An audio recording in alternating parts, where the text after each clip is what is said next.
바이블 GPS 제 32일입니다. 성경을 읽는 바른 자세. 솔로몬이 쓴 잠언, 전도서, 아가서를 읽다 보면 이렇게 하나님을 깊이 알고 경외했던 솔로몬이 어떻게 하나님이 2번이나 직접 나타나 경고까지 하셨는데도 무시하고 우상을 숭배하는 죄를 저질렀을까 섬뜩해집니다. 솔로몬은 하나님의 말씀을 잘 알고 있었을 뿐 아니라 성령에 감동되어 성경까지 기록한 사람입니다. 그런데도 그는 하나님의 말씀을 무시하고 신명기 17장 16에서 17절에 기록된 왕이 해서는 안 되는 3가지 명령에 불순종합니다. 즉, 더 많은 군마를, 더 많은 여인을, 더 많은 돈을 가지려 했습니다. 하나님보다 세상의 것을 더 사랑함으로 하나님을 떠나게 되었습니다. 어떻게 이럴 수가 있을까요?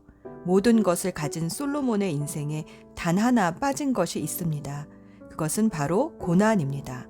바울은 로마서 8장 17절에서 자녀이면 상속자이기도 합니다.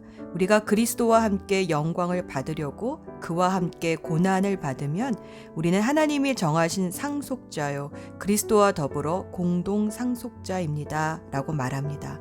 또 베드로도 베드로전서 4장 12에서 13절 사랑하는 여러분, 여러분을 시험하려고 시련의 불길이 여러분 가운데 일어나더라도 무슨 이상한 일이나 생긴 것처럼 놀라지 마십시오. 그만큼 여러분은 그리스도의 고난에 동참하는 것이니 기뻐하십시오. 그러면 그의 영광이 나타날 때에 여러분은 또한 기뻐 뛰며 즐거워하게 될 것입니다. 즉, 주님과 함께 영광을 받으려면 고난의 과정은 반드시 거쳐야 한다는 것입니다. 고난은 그리스도인에게는 선택 사항이 아니라 필수 사항이니 고난이 오면 이상하게 여기지 말고 오히려 기뻐하라고 말합니다. 다윗의 인생을 솔로몬과 비교해 보면 이 말씀의 뜻이 보입니다. 다윗도 똑같이 왕의 자리에서 많은 영화를 누렸지만 노년에는 성숙하고 성화된 모습을 보여줍니다. 왜냐하면 그는 고난을 통해 회개하는 시간이 있었기 때문입니다. 그러나 솔로몬에겐 다윗에게 있었던 광야 10년이 없었습니다. 그리스도인은 고난의 과정을 통해 성화됩니다. 고난 속에서 사람은 자신의 한계를 경험하고 하나님의 크심을 경험하기 때문입니다. 고난을 당할 때는 너무나 힘들지만 지나고 나면 그리스도인에게는 축복이 됩니다. 순종은 저절로 되지는 않는 것 같습니다. 내가 죽는 고통이 따라옵니다. 막상 내 자존심을 내려놓는 그 순간은 정말 힘들지만 순종하고 나면 주님이 주시는 복과 영광이 따라옵니다. 그렇게 고난 속에서 내가 죽어야 예수님을 닮아가는 영광에 이르게 됩니다. 말씀을 더 알려고 성경을 더 알려고 공부만 하고 그 말씀대로 살기 위해 자신의 시간과 삶을 나누지 못하고 희생과 섬김의 삶을 살지 못하면 솔로몬처럼 더 가지려는 욕망의 덫에 걸리게 됩니다. 성경을 많이 안다고 좋은 것이 아닙니다. 단 하나를 알아도 그 하나에 순종하려고 기꺼이 나를 희생할 때 성경은 우리에게 생명책이 됩니다. 오늘의 여정. 오늘은 잠언 17장부터 22장 16절까지 솔로몬이 쓴 잠언과 사랑의 노래로 알려진 아가서를 읽습니다. 잠언은 1장 1절에서 저자가 솔로몬임을 밝히지만 정작 솔로몬은 지혜와 지식과 명철을 주시는 분은 여호와 하나님이심을 고백하면서 잠언의 저자가 성령 하나님이심을 암시합니다. 잠언은 시간 순서대로 기록된 것이 아니라 하나님의 백성으로 살면서 하나님과의 관계, 이웃과의 관계, 그리고 나 자신과의 관계에서 어떻게 사는 것이 지혜로운 삶인지 가르쳐 줍니다. 예수님은 제자들을 둘씩 짝지어 세상으로 전도 여행 보내실 때 이렇게 당부하셨습니다. 마태복음 10장 16절에서 17절 말씀. 보아라, 내가 너희를 내보내는 것이 마치 양을 이리떼 가운데로 보내는 것과 같다. 그러므로 너희는 뱀과 같이 지혜롭고 비둘기같이 순결해져라. 사람들을 조심하여라. 양을 잡아먹으려는 이리떼가 우글거리는 세상에서 우리는 어떻게 그리스도인으로 지혜롭고 순결한 삶을 살 수 있을까요? 잠언을 읽으며 그 지혜를 배워봅시다. 아가서는 솔로몬의 통치 기간 중 수넴 지방의 한 술람미 여인의 관점에서 지고지순한 사랑을 노래합니다. 아가서 6장 8절에서 왕은 왕비가 60명, 후궁이 80명, 궁녀도 수없이 많지만 자신의 참된 사랑은 술람미 여인 하나라고 노래합니다. 솔로몬은 그가 우상 숭배로 타락하기 전 성령의 감동으로 참된 사랑이 무엇인지 노래하고 있습니다. 보통 사랑에는 4가지 종류가 있다고 합니다.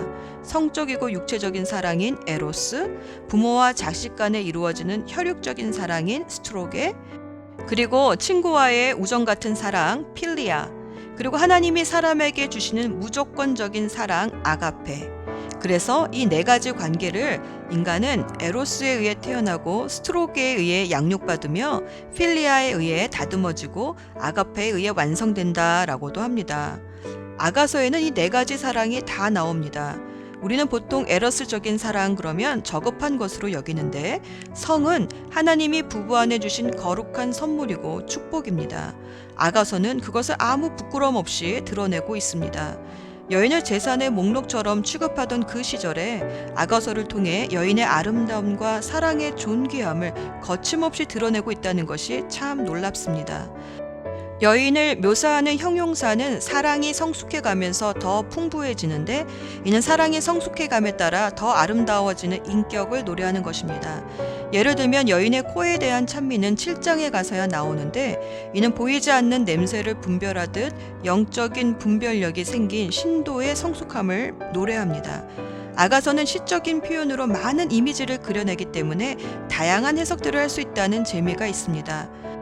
하지만 분명한 것은 사랑은 여러 위기와 어려움을 극복하고 성숙해 간다는 것입니다. 예를 들어 2장 16절에서는 내 애인은 나의 것, 나는 그대의 것을 노래하며 사랑은 내 것이라고 먼저 주장을 하다가 6장 3절에 가서는 나는 내 애인의 것, 나의 애인은 나의 것으로 순서가 달라지면서 위하는 사랑으로 조금 더 성숙해 갑니다. 그러다가 마침내 7장 10절에서는 나는 내 애인의 것, 그가 나를 사모하네로 성숙해 가면서 더 이상 소유를 주장하지 않는 아가페적인 사랑의 성숙을 보여줍니다. 아가서를 읽으며 성령님이 사랑을 얼마나 아름다운 시적인 언어로 표현했는가 맛보시기 바랍니다. 예수 전망대. 구약에서는 이스라엘을 하나님의 영적인 신부로, 신약에서는 교회를 그리스도의 신부로 비유합니다. 이런 관점에서 술람미 여인에 대한 솔로몬의 사랑은 성도에 대한 그리스도의 사랑으로 읽으면 아가서의 모든 상징들이 영적인 의미들로 이해하게 됩니다. 예를 들어 감미로운 당신과 입맞춤을 원해요 라는 말은 예배하다, 경배하다라는 단어를 연상시킵니다. 왜냐하면 당시 예배하다, 경배하다라는 단어는 종이 주인의 발에 엎드려 입맞추다 라는 뜻으로 쓰였기 때문입니다. 그렇게 보면 침실은 주님만 바라보는 지성소를 상징할 수 있습니다. 성막은 하나님이 이스라엘 백성과 같이 사시겠다고 마련하신 신방과 같으니 말입니다. 이렇게 아가서에 쓰인 모든 시적인 표현들을 구약의 역사와 연결해 읽으면 주님의 사랑이 절절하게 느껴지기 시작합니다. 둘만의 사랑에 취해 자신의 방 안에서 나오지 않으려는 여인을 광야로, 동산으로, 목장의 일터로 자꾸만 초청하시는 신랑의 모습은 자기 만족에만 머무르려는 성도를 사명과 소명의 장소로 불러내시는 주님의 모습을 연상하게 합니다. 여인은 신랑을 찾아 헤매이다가 야경꾼들에게 핍박도 당하지만 양을 치는 동산, 광야, 그리고 산에서 신랑 대신 주님을 만납니다. 주님을 만나는 장소는 양을 치는 사역의 현장, 고난의 광야, 영적인 전쟁을 치르는 기도의 산이었던 것입니다.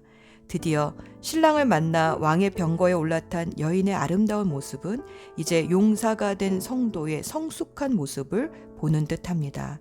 이렇게 성숙해진 사랑을 8장 6절에서 이렇게 표현합니다. 나를 옥새같이 그대 마음에 두세요. 나를 도장같이 그대 팔에 새기세요. 사랑은 죽음같이 강하고 그 질투는 무덤같이 끈질기니 그 사랑을 불꽃처럼 강렬한 불길처럼 타오르네. 이 말씀은 예레미야 31장 33절에서 하나님의 말씀을 가슴속에 넣어주며 마음판에 새겨주시겠다는 말씀이 떠오르게 합니다. 성막과 성전과 갈멜산에서 첫 번째 제물을 드렸을 때 하늘에서 내려와 그 제물을 태운 불꽃이 생각납니다. 오순절날 불의 혀처럼 갈라진 모습으로 사도들에게 임했던 성령의 불꽃이 생각납니다. 우리를 너무나 사랑하셔서 십자가에 죽기까지 우리를 포기하지 않으신 그 사랑, 우리가 우상 숭배라도 하면 불같이 화내시며 징계하셔서 다시 돌아오게 하시는 그 사랑이 느껴집니다. 이렇게 아가서는 시적인 언어가 가지는 이미지의 힘으로 구약과 신약의 모든 역사를 한 단어에 다 담아 노래합니다. 아가서는 나의 사랑하는 이시여 빨리 오세요 라는 탄원으로 마무리합니다. 이 탄원에 대해 예수님은 계시록 마지막 절에서 이렇게 응답하셨습니다. 계시록 22장 20절, 이 모든 것을 증언하신 분 예수님께서 말씀하십니다. 그렇다, 내가 속히 가겠다. 아멘. 주 예수여 어서 오소서. 마라나타. 기도합시다. 사랑이신 하나님 아버지, 사랑이 무엇인지 모르는 우리를 사랑하셔서 사랑으로 살게 해주시니 감사합니다. 오늘도 말씀을 읽을 때 성경 말씀이 구구절절 우리를 사랑하시는 주님의 마음으로 읽혀지게 하옵소서. 세상의 바닷물을 다 끌어모아도 결코 꺼지지 않는 사랑의 불로 우리를 사랑하시는 예수 그리스도의 이름으로 기도합니다. 아멘.